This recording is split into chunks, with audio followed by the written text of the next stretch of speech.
All right, boys, this is it. This is the final match week before the World Cup. It's kind of bittersweet a little bit, don't you think? Nah, I need this break to happen like now before this. We don't need to talk about these games. I Just want get into World Cup break. to. This is Red Card Radio.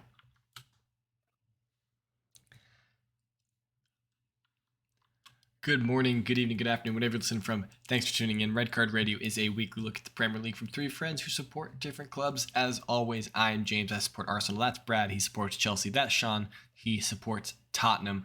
Yeah, man, I'm a little sad about this. It's November. We shouldn't be getting into a 6-week break, but here we are. Thanks, FIFA. I'm still Didn't Seb come out this week and be like, "Hey, yeah, we shouldn't have done that." And Dude. like beforehand, I think his specific quote was, "It's going to the U.S." And then the French president called me and was like, "Hey, I'm voting for Qatar." And then 6 months later, Qatar bought like $14 billion worth of jets from them. Which incidentally is only wow. one airplane. But joking, I don't know how many airplanes $14 billion costs or gets you. But I don't want to get sued by Sepp Blatter and his mountain of lawyers. But it's my opinion that he's a swarmy guy. And that he is the president. Yeah. He is the president of everybody. Yes. It's my opinion that he's just as dishonest as anyone else he tries to paint this travesty on. That's just my opinion about the guy. That's what I think about him when I read about him, you know? Also, he could have said this, I don't know, year, 2 year, 3 year, 4 year ago. 8 years ago, before they had the vote. Any of the years. Yeah. Nope, a month before. Yeah, but here we are. So let's dig right in. These are the 10 matches we got coming up this weekend, kicking off Saturday morning. There's 8 on Saturday, 2 on Sunday. So Saturday morning, we got City hosting Brentford, Bournemouth host Everton, Liverpool will welcome Southampton to Anfield, Forest and Palace kick off from Forest's ground. White Hart Lane sees Spurs and Leeds. West Ham United host Leicester. Big one up in the northeast. We got Newcastle and Chelsea. And then Wolves host Arsenal at the Molineux. Sunday morning kicks off Brighton and Villa. And Fulham United rounds out the Match Week 16 slate of games. All right, so that leaves us here. I think we're going to kick off this conversation talking about Spurs and Leeds from White Hart Lane. So Antonio Conte and the boys, I think, pretty desperately need a win. That's my read on the situation. They need full points at, against Leeds. Now, Leeds have been, they're scrappy recently. They've, in the same regard that Spurs have been scrappy, getting last minute winners and, equalizers and things like that. Leeds have done that as well. Now, Leeds have built up a little bit of breathing room from the relegation zone after 2 wins in a row. They've picked up 6 points in the last available 6 to them. So how do we think this looks? Do we think Spurs can kind of get the ship rolling in the right direction? Spurs are 1 win out of their last 4. They've picked up 3 points in their last 4 matches. Do we think this is a win for Spurs this weekend? How do you read this, Sean? Yeah, it's a win we need. Kulusevski should be back. And he was, he got subbed on against Liverpool and assisted a ball a minute later. Yeah. Or assisted a goal rather. Yeah, he should be back. That's going to help the offense. He's just an instant spark plug in general to our offense or anybody's offense. But I don't think sit back and absorb's going to work against Leeds. So we're just going to have to mind that and be ready for it. I heard an interesting statistic about Leeds, and you guys can tell me if you guys think this is true on the eye test or not. But apparently, Leeds are running more under Jesse Marsch than they did under Bielsa. The more, right? Yeah, that feels, yeah.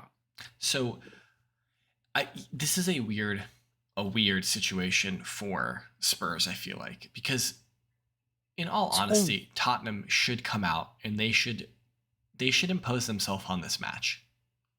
That's the way they should approach it. I don't disagree with you, but do you think Bentancur is going to go all out? Do you think Harry Kane's going to go all out? Do you think Hugo's going to do more than like watch the ball or try to parry a ball? Like he's not diving for things. I mean, you have to. But do you? But yes. So what's more important? And like this is going to be the problem I think with the Newcastle Chelsea game in a minute. Like what's more important to the player in that present moment?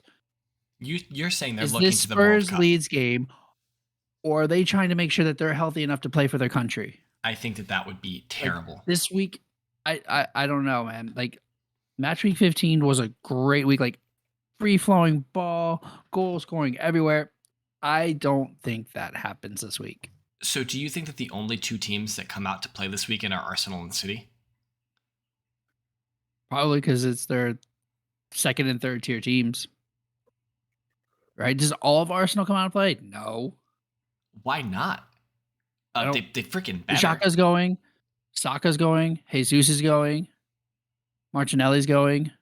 Saliba's going. Ramsdale's going. Partey's going. Like like your 11 is going. Your starting 11 is going. Tomiyasu's going. Like Ben White should be going. I don't know if they're going full tilt. Is what I'm saying. Like you're gonna get like 85% this week. When you play 85%, that's when you get injured. Like that's when you get hurt. They're going to be playing scared. I think that I would be incensed. Spurs have to win this game. I don't disagree with you. I don't disagree. I agree. If Spurs with you. If Spurs go into the World Cup break 11 points behind Arsenal, assuming Arsenal win, City win, and Spurs lose, let's assume that they're 11 points behind Arsenal, and United could be even on points with them for fourth. They won't overtake them on goal difference, but like that would be terrible for Spurs. I don't disagrry, but that's my favorite. Well, here's the thing though: is Leeds going to go all out? Do you think Tyler Adams is going to be blitzing for these balls? Do you think Aronson is going to do what he's been doing? Yes. I do. I don't know. I think that these players are professional enough to understand that I have to do everything I can to win this match in front of me. I think Arsenal have been doing that exceptionally well all season, of understanding the challenge in front of them, that like this is the only match that matters right now. I can't think about the next match until I've handled this match. And I don't think that Arteta is going to let this, at least for Arsenal, I don't think Arteta is going to let them not move on to the World Cup yet. And I don't think Conte is going to let them either. I think if a player is looking like they're not interested in playing, like if they're looking scared or not putting it in, I think that Conte will rip them off the field in a second.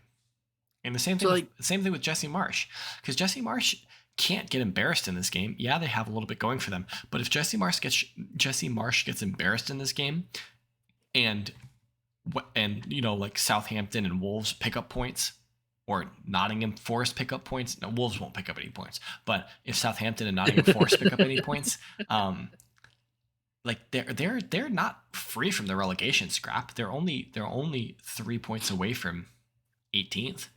So like if Jesse Marsch gets destroyed in this match, there's no guarantee that he continues in his position, because now it's the perfect time to fire managers, right? Like now is the greatest time to get rid of managers, because you have a whole entire like 5 or 6 weeks for a new manager to come in and instill their ethos on a squad.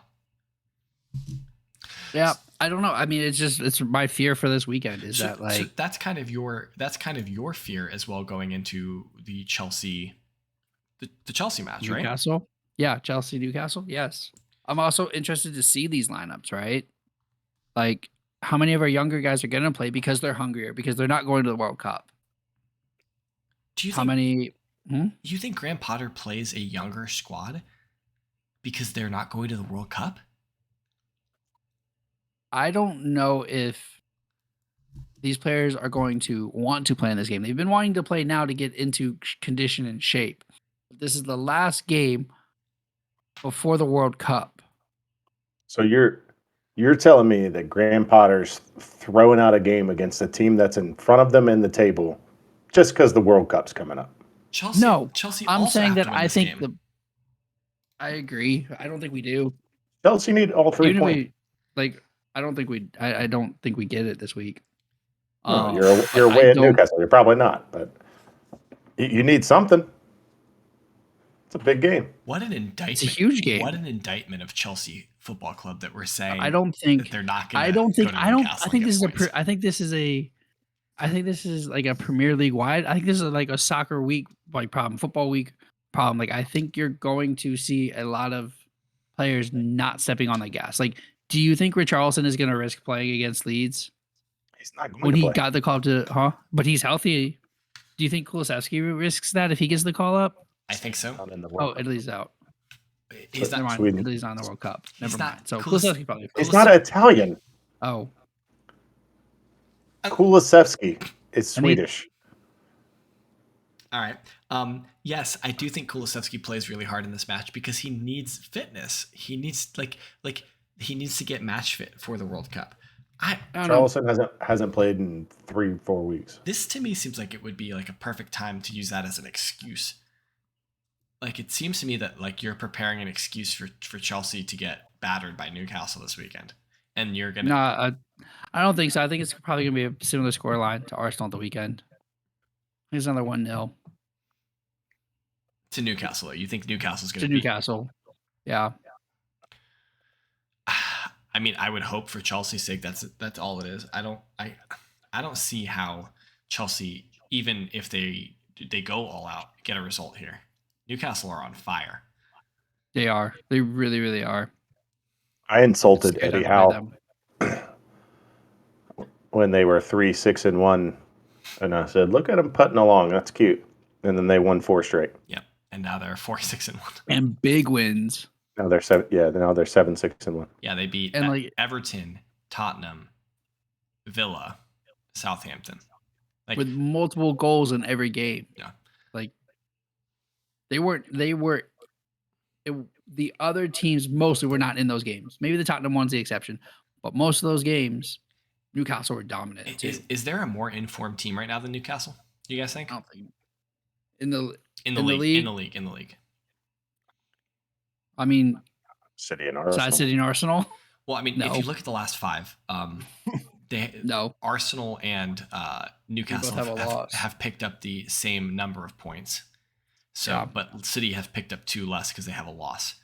Yep. City should have.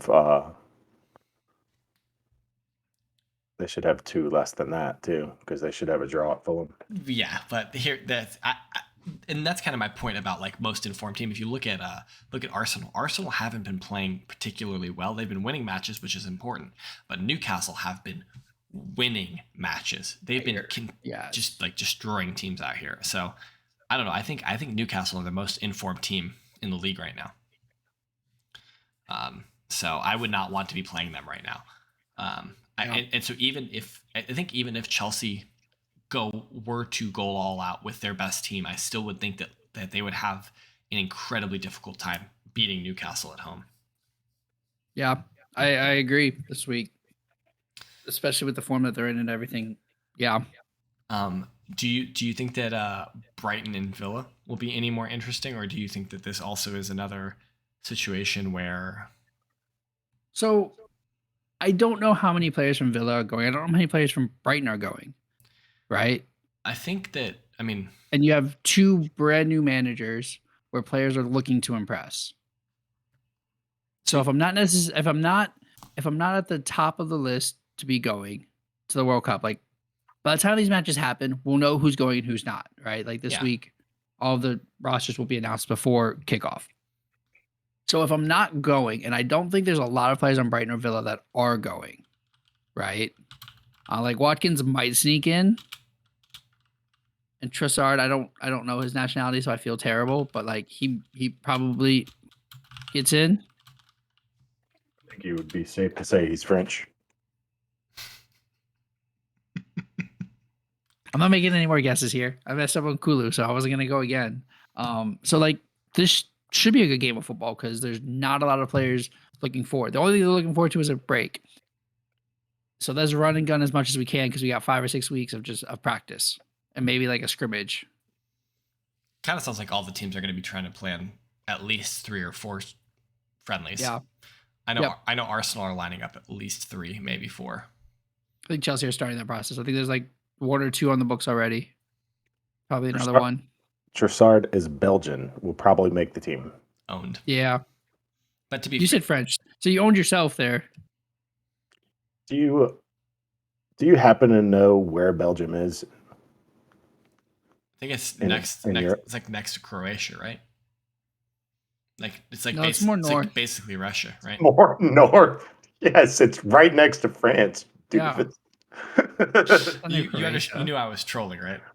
Yeah. Okay. Just check. He said no. It's more north. Yes. We'll do Brad's European map and we'll do Sean's English map. Shout out to Dr. Smith and Dr. Eric Smith at UVA-Wise and his. You would murder me for that when I just said comparative politics class that we had to take in university. Made us do maps. Brad, are you aware of the Maginot Law? Okay. All right. Isn't it? Maginot Line, I guess it was. Oh. No. Okay. All right, Brad, a quick caveat about World Cup squads. They have to be announced by Sunday the 13th, so they don't necessarily have to be announced by the time all these games kick off. But I think they will be. 95% of them will be. I don't see why they wouldn't be. I take your point. And the rest of them will know. Like the players will know by this time. I think you make a really salient point specifically about this match, is that new managers now De Zerbi's been in the role longer than Unai Emery has been.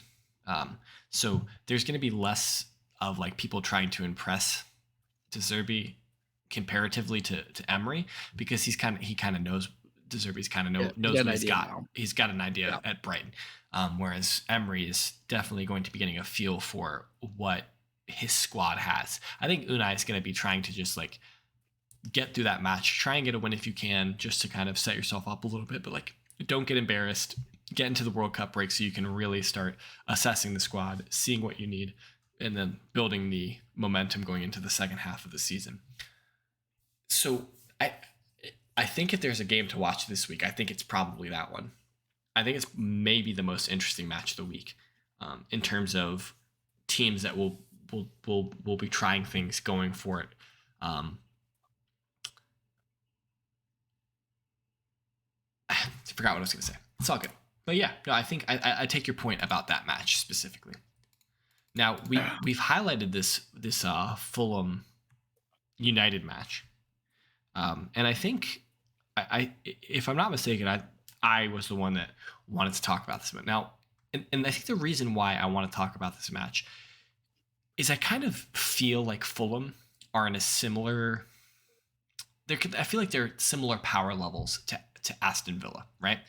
And Aston Villa just beat the socks off United. Now, United, they've done really well for themselves this season. They've turned their season around quite remarkably from where it started to where they are now, comfortably in 5th position, within striking distance of the top 4, all that stuff. Like if you ask a Manchester United fan after the first couple matches at the World Cup break, you'd be 5th within a shout of Europe, of the Champions League. I think they would have bit your hand off, right? So, they've picked up a lot of points. It's a troubling, I think, results at Villa, but this game against Fulham kind of seems similarly poised. They have to go away to Fulham, so they're down in London. Craven Cottage is not the easiest place to play. The fans are right on top of you. De Gea, by all accounts, had a really poor match against Villa. He's not going to the World Cup. He's, is his mind space going to be right? Things like that. I think this game might be primed for another embarrassing result. Another embarrassing result for United. Yeah. I don't think you're wrong there. I think that's. And to your point earlier, Sean, about City should have dropped points against Fulham. Fulham should have gotten, like, they were unlucky to not take anything away from the Etihad this last weekend. And I think that they're going to be looking to try and maximize their points. They're in 9th, but if they get to 22 points going into the break, that's shouting distance for Europa. Like, you got to take them seriously for Europa or Conference League. I think they won't. Is Mitrovic hurt? So he didn't play. He didn't play against City because he felt like uncomfortable in an area that's been injured before. But it seems to me that he's going to be healthy for this match. Okay. I mean, it could be interesting to see him go up against Martinez. Does Maguire play in this match? He didn't play against Villa. No. I mean, Varane's injured, right? So, like, oh yeah, he kind of has to. Well, I think, who did he play against? It was like Luke Shaw, Delo, Lindelof. Oh, that's not good either. Like, so Mitrovic could have an opportunity here to really exploit a center back pairing that's not, because, like, if you look at Varane and you look at Martinez, they've established a really solid pairing. I think it's probably top 5 in the league in terms of, like, maybe that's generous. Maybe it's top half. I don't know. But it's certainly becoming a more formidable center back pairing. But if you have to swap Varane out, and Martinez and Maguire have had horror shows already this season together, and then you throw a physical center forward who doesn't mind with the ball at his feet, wants to attack you, likes to get to space. I think Mitrovic could be a handful for them if he plays, assuming he plays. Yeah. All right. I mean, we didn't do any score predictions. Why don't we do the Brighton Villa game? Okay. I think that's our most interesting game, right? Like, I think all three of us said that Chelsea's losing. I think Spurs Leeds. I don't think it's gonna be that great of a game, but you guys might differ. But I think the most interesting game to all three of us, like as an average, would be Brighton Villa. Okay, so kick us up, Rob. How do you think that game's gonna end? 2-0 Brighton. But it's like a spicy 2-0. Like it's like 1-0 for the longest time, and Nick it's a close game. Exactly, it's a close game. Like the score line is deceiving here. Sean? 3-0 Brighton. 3-0 Brighton. Okay, so you don't have any hope in Villa here. No, I meant to say Villa, but now I'm gonna stick with it, even though I said the wrong team. I have 2-2 draw. I wanted to say 3-3 draw, but I think that's too many goals, so I'm going with 2-2 draw. I think this will be evenly matched teams, and they'll punch each other in the mouth and end up shaking each other's hands after the match. But definitely let us know what you guys will be watching this weekend. We didn't touch on City because they played Brentford. We didn't touch on Arsenal because they play Wolves. Those seem like they should be winnable games for both of those teams. I think Arsenal have a significantly more difficult test than City do because they have to go away to the Molineux, and that's not an easy place to play. We also, editor's note, apologies, loyal listeners. If you guys aren't aware, Southampton sacked Ralph Hasenhüttl on Monday of this week. And so we didn't mention it in our earlier videos because we forgot, but mentioning it here now. So Ralph Hasenhüttl out at Southampton. They will be hiring a new manager. They may have already hired a new manager by the time you get this podcast, but they're going to have a tough match against Liverpool. But according to Brad, not a tough match because Liverpool stars aren't going to be playing hard because they're going to be worried about getting hurt before going to the World Cup. Mane got hurt this week playing a worthless game in the Bundesliga. So not worthless if you care about the league, right? Bayern don't care about the league. They're not in first. 4-1, they won the game. They didn't need Mane out there. Let's look at this. entire team's probably on a national team. Let's look at the Bundesliga standing. Okay, now they are in first. They weren't in first earlier this year. There was a period where they weren't in first anymore. Okay. Hey, look, it's been 10 years. We just say, like, I can confidently say, yeah, Bayern's in first. All right. For 10 years. Jimmy, don't flame me in the comments, please. That's all we got for you guys. We appreciate you guys being with us this whole first half of the season. Don't go anywhere throughout the World Cup because we will have World Cup content coming for you. I'm not entirely sure yet what it will look like. We haven't hammered out the details. Obviously, the three of us are Americans. So we USA. We may or may not do stuff in and around when the USA play. Just stick by our social medias, and we'll have more information about that coming out. But that's at KSBradG. That's at Whiteheart_Sean. I'm at James Tiffany, collectively at Redcard_Radio. That's all on Twitter. But yeah, we appreciate you guys for listening. Thanks so much. World Cup coverage to come, and then Boxing Day is the first Premier League match after this one.